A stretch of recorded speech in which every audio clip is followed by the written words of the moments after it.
a comprehensive resource to collate the information that we have at this date. Patients with COVID-19 are presenting with hypoxemia as the major issue. In this example, the patient had an SpO2 of 92% on room air. While that's mild hypoxemia, with any movement at all, the patient decided profoundly down to the 80s. Other clinicians are reporting that they're seeing patients present with SpO2s in the 70s, 80s, and even lower on room air. The patients are usually oxygen responsive, but not to the degree that we would like to see. Here's an example of X-rays for a patient with COVID-19. Radiographic evidence of COVID-19 pulmonary manifestations can be highly variable. Although the majority of patients admitted with symptoms will have abnormalities on a chest X-ray, approximately 1 in 3 patients will have no abnormalities at the time of admission. Chest X-ray abnormalities may be most prominent about 10 to 12 days after the disease process starts. The first X-ray was his X-ray when he presented to the emergency department. You can see that he has bilateral, patchy infiltrates, and he did have an oxygen requirement at that time, approximately 2 liters nasal cannula. The patient was admitted to the regular medical floor in reasonable condition. However, unfortunately, over the next 12 hours, he had a significant decline in his respiratory status, and he was admitted to the intensive care unit. The subsequent chest X-ray, about 36 hours after the initial presentation, showing significant progression of the bilateral patchy infiltrates. This X-ray was taken right before he was intubated. Management of hypoxemia is key to patient survival in COVID-19. Choices of supplementation vary due to varying infection control policies and the types of oxygen devices available. In general, the evidence shows that high-flow nasal cannula is an excellent means of supporting patients with hypoxemic respiratory failure. It works very well and is associated with improved outcomes. But in patients with COVID-19, there has been concern that if we use high flow, this could result in more infections in healthcare workers and other people due to increased aerosolization of the virus. Anytime a patient with respiratory illness like COVID coughs or sneezes into the room, the risk of infection to others is increased. It is not clear the extent which adding high-flow nasal cannula makes this worse. Many institutions with access to high-flow nasal cannula and PPE are using high-flow nasal cannula regularly in the care of COVID-19 patients. And some studies have shown that the risks of aerosolization with high-flow nasal cannula are not as severe as previously thought. While the data are still being evaluated, when using high-flow nasal cannula, in addition to providers wearing appropriate PPE, a surgical face mask should be placed over the patient's mouth and nose to mitigate the risk to others in the room. Non-invasive positive pressure ventilation, known to many as CPAP and BiPAP, are controversial. Similar to high-flow nasal cannula, there are concerns that non-invasive positive pressure may increase the risk of aerosolization and risk to healthcare workers. However, there are few data to guide this at this time. The issues of aerosolization aside, an additional controversy with positive pressure ventilation is that it is questionable if this should be used in ARDS patients. However, non-invasive positive pressure ventilation may be associated with worse outcomes in some patients, possibly due to delaying intubation and mechanical ventilation, or by causing barotrauma and volutrauma, as patients are able to take large tidal volumes with their spontaneous efforts. This can lead to self-induced lung injury. With all this in mind, the potential benefits and risk of using non-invasive positive pressure ventilation in COVID-19 patients are unclear. The existing guidelines and practice patterns on the use of non-invasive positive pressure ventilation are quite variable. The take-home message for COVID-19 appears to be consistent with the current opinion about the use of non-invasive in ARDS.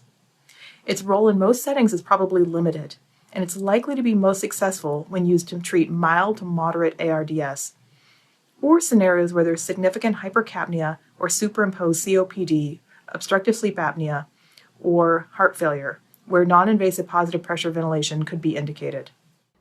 When we determine that the patient needs to be intubated, we provide sedation, we provide neuromuscular blockade, we lie the patients flat, and they de-recruit.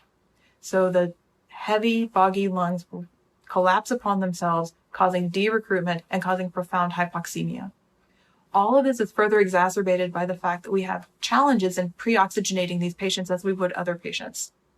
We know that flush flow oxygen is an excellent way to pre-oxygenate patients who need to be intubated. However, the concerns about aerosolization remain.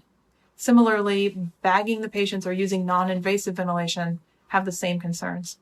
Recent data support that intubation can be done safely in these patients with appropriate use of protective personal equipment, using the most experienced clinicians for intubations, with a modified rapid sequence induction, and using video laryngoscope when available. Many institutions are avoiding manual bag valve ventilation after intubation and placing the patient directly onto the ventilator to reduce aerosolization risk. If a bag valve resuscitator is used during an emergency or for safety, a filter must be utilized to protect the clinicians in the room. Once you intubate your patients and place them on the ventilator, a bacterial or viral filter is absolutely mandatory to maximize the protection of everyone. The filter needs to be placed between the patient and the bag or the ventilator. I would note in this picture we have here, it would be a little more optimal to have the filter below the end-tidal CO2 detector instead of how it is portrayed in this illustration. Having the filter next to the endotracheal tube would minimize the number of disruptions that are needed to open the system. Early in the COVID-19 response, some centers have pursued the approach of intubating earlier than would be usual practice with other patients with hypoxemic respiratory failure and ARDS. There were multiple proposed reasons for this, including concern and anticipation for rapid deterioration, as well as avoiding potential self-induced lung injury. Robust data supporting improved outcomes with this approach are not available. In contrast, some centers have advocated avoiding intubation perhaps to a greater extent than would be otherwise used in ARDS patients.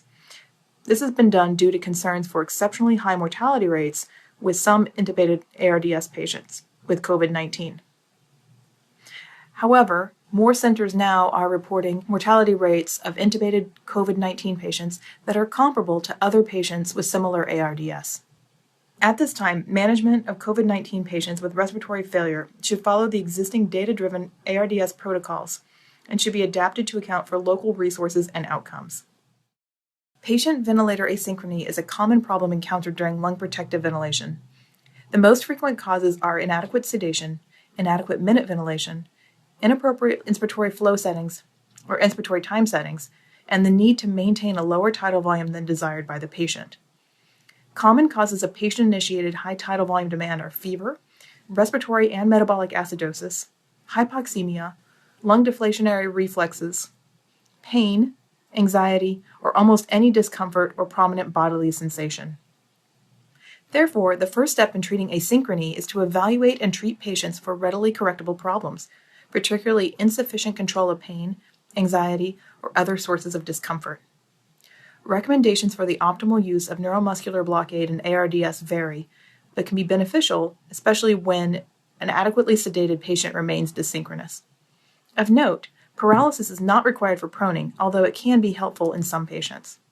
If a patient is otherwise optimized and remains hypoxemic, we may try a recruitment maneuver, although this may have potential risk, specifically due to hypotension and barotrauma or volutrauma. Many of these patients, especially early in their course, may have relatively higher compliance than what might be expected with other ARDS patients. They can thereby be recruited with improvements in their oxygenation. We provide gentle, sustained increases in pressure to reopen the atelectatic areas and increase the surface area for a gas exchange. We recommend a titrated PEEP strategy using gentle PEEP increases rather than a more abrupt increase in the PEEPs. For more details, please refer to the written materials regarding recruitment maneuvers and a best PEEP trial. There are a couple of additional adjuncts to ARDS management that are worth specifically noting in the context of COVID-19. A dry lung strategy may be appropriate. We know from other patients with ARDS and critical illness that the use of diuretics and fluid restriction reduces lung edema and improves oxygenation. The largest study of fluid therapy in ARDS, the FACT trial, found that even in the absence of obvious fluid overload, restricting fluid intake by using minimal intravenous fluid rates, along with judicious small fluid boluses and diuretics to maintain a mean arterial pressure above 60, kept most patients fluid neutral. This strategy can improve oxygenation, lung mechanics, lower PEEP requirements, and reduce the duration of mechanical ventilation without increasing the incidence of shock or the need for renal replacement therapy. While the same approach can be pursued in COVID-19 patients, it is worth noting high rates of renal failure are reported in these patients. Diuresis should therefore be done with close attention to the intravascular volume status and the patient's renal function. COVID-19 ARDS patients do seem to respond well to proning. Due in part to the significant de-recruitment component, proning a patient when they have a P to F ratio of less than 150 seems to be an appropriate approach. These patients can do well with proning. I would note, however, that proning is not something that should be undertaken by a couple of individuals at a time. It needs to be a system-based approach. You have to have buy-in from nurses, your respiratory therapist, your technicians. Everyone has to be participating to do this safely. Inhaled pulmonary vasodilators may have a role in patients with COVID-19. I would note, however, that some centers with access to epoprostenol and inhaled nitric oxide do not recommend using epoprostenol due to the potential need for more frequent circuit disconnects to change filters that become clogged by the epoprostenol. While some centers are prioritizing the use of nitric oxide if the patient requires any sort of inhaled pulmonary vasodilator, other centers, especially those with adequate PPE, are using epoprostenol safely. I would emphasize again that pulmonary vasodilators have never been shown to improve outcomes of mortality or ventilator days or other clinical outcomes in patients with ARDS. They do improve oxygenation, and therefore, as part of a multimodal strategy, especially if they're being used as a bridge to other therapies, they can have an important role. Additional therapies include antibiotics. We know that bacterial co-infections are very common in patients with viral pneumonias. Decisions about antibiotics for possible bacterial superinfection or ventilator-associated pneumonia must be tailored to the clinical scenario. The use of steroids is an evolving area of clinical practice, and we recommend closely evaluating the current data, which at the time of this video were mixed, although many centers are routinely using steroids for COVID-19 patients with respiratory failure based on the recent trial of dexamethasone in COVID-19 in patients with hypoxemic respiratory failure. The role of other medical therapies for COVID-19 patients is still being determined. There are several adjunct therapies that, if available in your facility, may have some benefit for COVID-19 patients. Our recommendation would be to talk with your local infectious disease experts about the appropriate use of these medications. Many other things that we do in the intensive care unit are also not appropriate for patients with COVID-19. Routine chest x-rays, the daily chest x-ray, really has no role here. You're exposing potential healthcare workers to the patient for really no benefit. We follow the patients clinically, not with their chest x-ray. Similarly, bronchoscopy probably has very little role. There are patients who have a significant secretion burden, but most of those can be managed by suction rather than bronchoscopy. I would note that if you're going to suction the patient, it should be done as an inline suction, and everyone in the room should be wearing N95 masks and aware that this is happening to prevent aerosolization and possible contamination. It is also worth noting that patients with COVID-19 are often reported to be difficult to wean from the ventilator.